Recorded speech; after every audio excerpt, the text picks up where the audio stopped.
Cold winters have always tested ordinary people more than armies and governments. During the Great Depression, when coal was scarce and money even scarcer, households across Europe relied on wool blankets that were already old, thin and worn through. What kept people warm was not new material, but a method of patching and layering wool that significantly increased heat retention without adding bulk or cost. If you care about historical survival methods that actually worked, this is one worth understanding and applying today. Before we get into it, if this kind of grounded, research-driven history is valuable to you, take a moment to like the video and subscribe to Warpaths of Europe. Now let's get straight to the method. Wool was central because it traps heat even when damp, resists compression and slows airflow.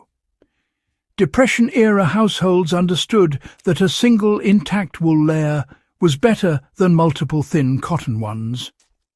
When blankets thinned, they were not discarded. They were reinforced strategically, not evenly, focusing on heat loss zones where the human body bleeds warmth fastest during sleep.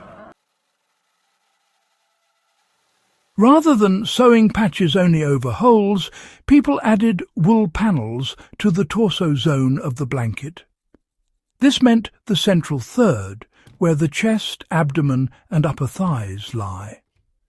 Extra wool in this area reduced convective heat loss and kept the core warm, allowing extremities to retain heat longer.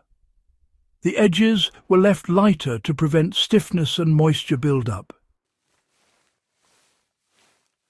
One common method involved stitching a second wool layer slightly offset from the original.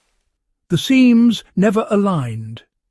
This created micro-air pockets between layers, dramatically increasing insulation.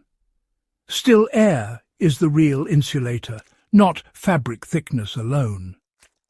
Modern winter bedding uses the same principle with baffled duvets, but this was achieved with nothing more than needle, thread and patience. Stitches were intentionally loose and irregular. Tight stitching compresses wool fibres and kills insulation. Depression-era sewing manuals emphasized wide-running stitches rather than fine hemming. This preserved loft and allowed the wool to shift naturally with body movement, maintaining air pockets through the night. Bedrooms were rarely heated. The patch blanket allowed sleepers to stay warm at lower room temperatures, conserving coal and wood. Combined with a mattress pad or folded wool beneath the sleeper, heat loss to the bed frame and floor was reduced significantly.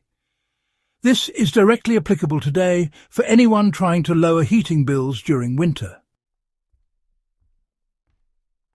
If you own an old wool blanket, add a second wool layer to the centre section only. Avoid synthetic batting. Use loose stitches and keep seams offset. Pair it with a wool or felt underlay beneath your mattress.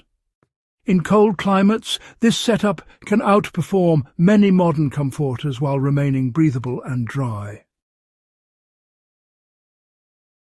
These techniques were born from necessity, not theory, and they worked because they respected how heat actually behaves.